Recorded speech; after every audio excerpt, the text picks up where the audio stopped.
it was great when he was like a small candidate no one has heard of, but now that like people have like kind of, well, not everyone's heard of him obviously, but like more people have heard of him, and I feel like it's not like the best way to like be introduced to him is through, he has this army of internet warriors. Okay, that's not what I meant. I meant like anyone can join the yeah, game. yeah, I know. It's just a fun thing. Personal like thing. I probably shouldn't have talked about it that long. Anyway, it's a great anyway, it was a good book. It like really talks a lot about like the stuff, but I would say like if you just were like interested in reading it, before doing that, I would listen to a podcast he's on, or like watch interviews he's done or something, because he's done a lot of like media and stuff obviously to promote. And so how I found out about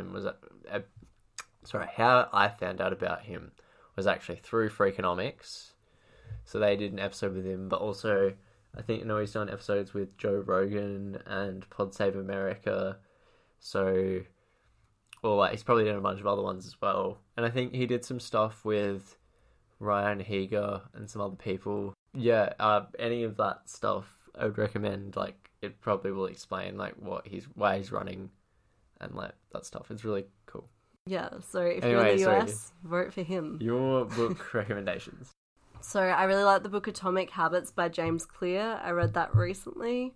Also, if you're looking for something a bit more comical, The Psychopath Test by John Ronson is quite entertaining. Also serious, but entertaining. He manages to kind of tightrope walk between the two. Yeah. And I also loved The Happiness Project by Gretchen Rubin. Basically any of her books I would recommend. She's just like really good at writing, and I think even if you're not like, The Happiness Project was more about her like family life and everything like that, but even if you don't have a family, you can definitely apply a lot of her wisdom to your life. And like her methodology and stuff. Yeah, exactly. So question 13 is, what is your guilty pleasure? Yeah, so I already talked about this. Your because guilty we jumped pleasure ahead. is watching Suits. With Suits cheating on you. Without me. I'm sorry. It's so sad. I mean, it's still pleasurable, not gonna lie. I'm sorry. Hey. Oh my god. She's so upset at me I can't right now. be here. I can't deal with this. This is like, I'm getting just you kicked out of the room. You were so mad when Suits cheated on you that one time. Was I? Yes. Well, you were as mad as you can be as Tom, but you were upset with me. Okay. And then you went and did it. I barely ever get mad at you, and I probably wasn't even that mad. You just felt like I was. No, true story. So my guilty pleasure is a YouTube channel that is amazing. She's kind of gotten really popular recently, unexpectedly blown up. Like when I first subscribed to her, she was like under 1 million, and now she's up to 2.5 or something, like really high, like million. Yeah. So the YouTube channel is Best Dressed, and her name is Ashley, and I just think her content is super relatable. I love, I don't know, I think I have a secret guilty pleasure for fashion, even though I don't really think about it a lot, so I don't actually like invest in that interest. But but unfortunately she makes me want to buy a lot of clothes. That's not great. Is that part of the guilty aspect? Yeah.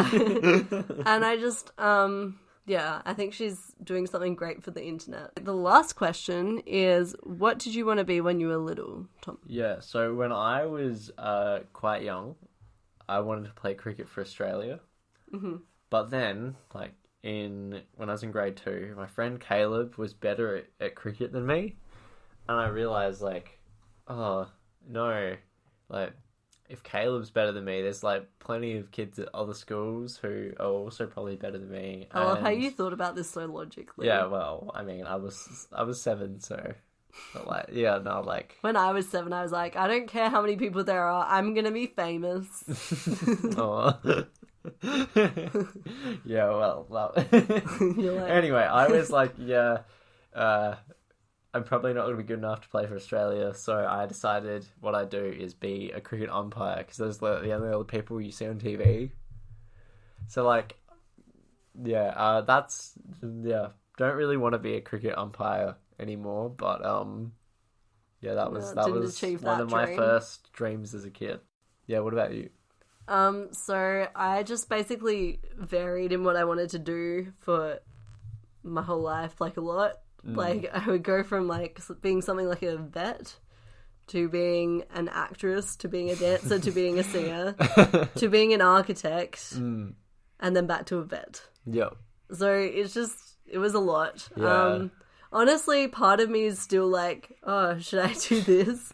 Like the other day I was like researching how to become a librarian. Oh, and, of course you are. And then like I've also been researching recently how to become a flight attendant. And so there's just a lot of things that I want to do in my life, and I wish I had more lives to live, basically, so that I could do all the things.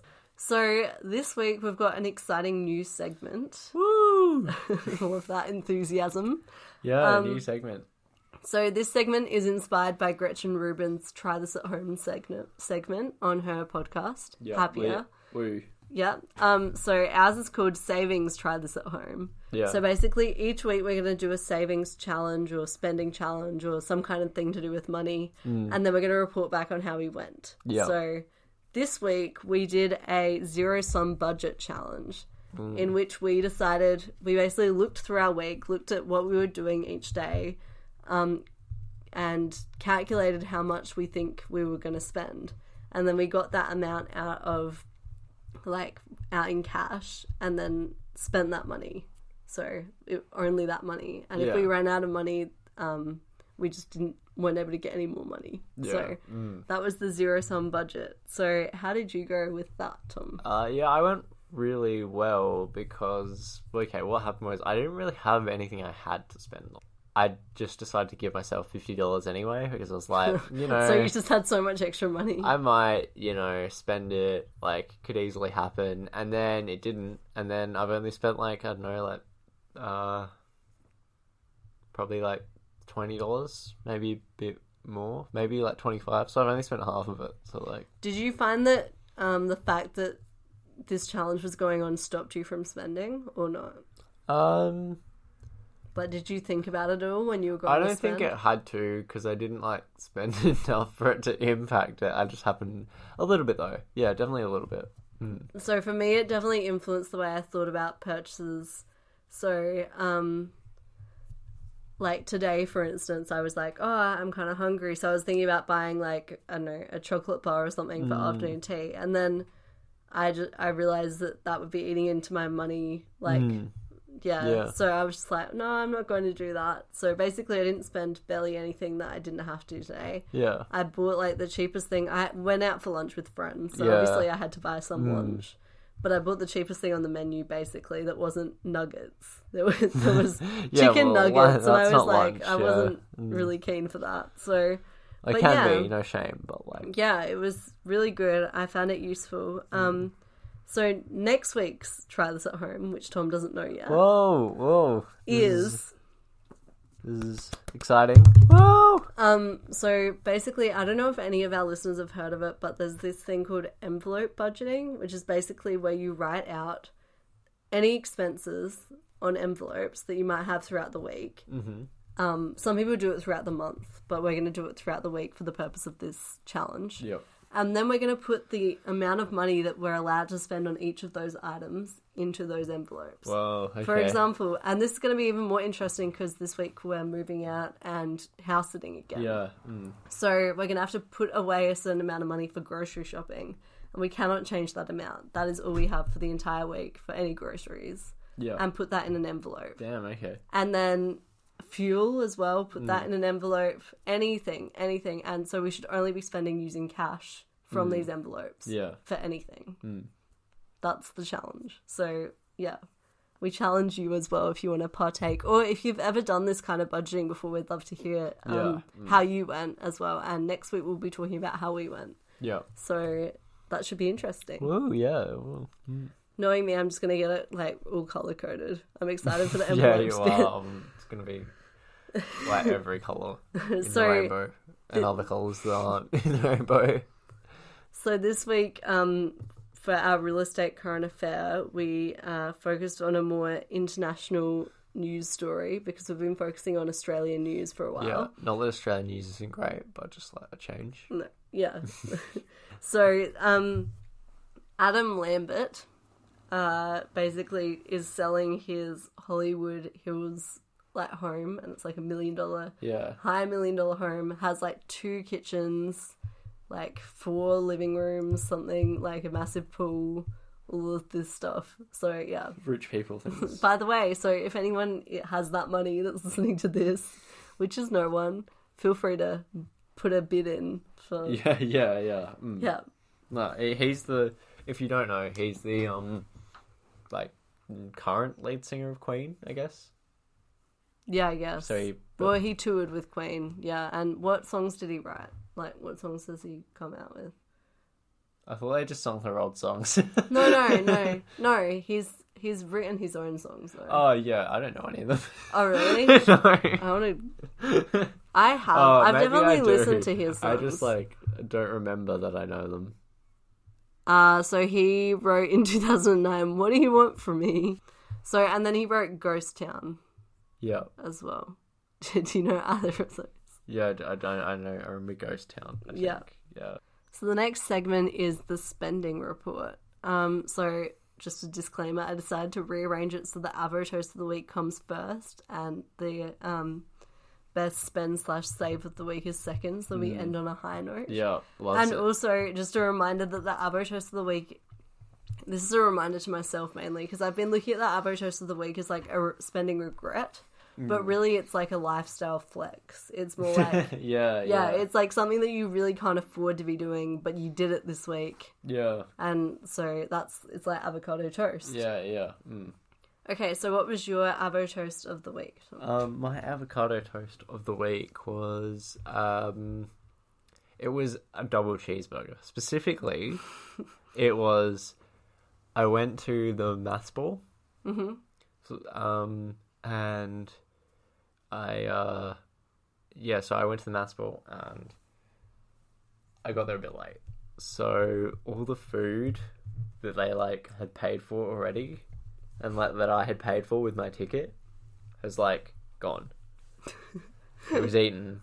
They'd finished handing it out. It was really sad. And also, you couldn't even like have the free drinks because you don't drink. Oh yeah, well like that wouldn't have helped anyway because I was hungry. Yeah, I know, and but like you basically got no value out of it. Yeah, I did. I mean, I got a lemonade, but like So I had to go and walk a few blocks and buy myself a double cheeseburger like during the ball as well. But oh well. And then I ate that cheeseburger. It was real nice. That's yeah, it was a bit of a flex there. Just what was your avo toast? So my avo toast of the week was a Gander jumper, which I love. It's such a nice jumper, and yeah, I'm really a big fan of it. It's like the first hoodie that I've actually really. I mean, it's not even a hoodie. There's no hood. So, but it's like a hoodie. It's so cuddly, and I'm really glad that I got it. But also, it was quite expensive, so it definitely was a flex. Yeah. What was your best spend or save of the week? Yeah. So my best spend was fuel, but specifically fuel to get us to the like Lucindale One Night Stand concert. Yeah, we went to Triple J's One Night Stand. So, yeah. So, and so I had to like fuel up to get there, but like the concert's free. So like, cause it's like a 4-hour drive away. Yeah. So it was definitely like worth it.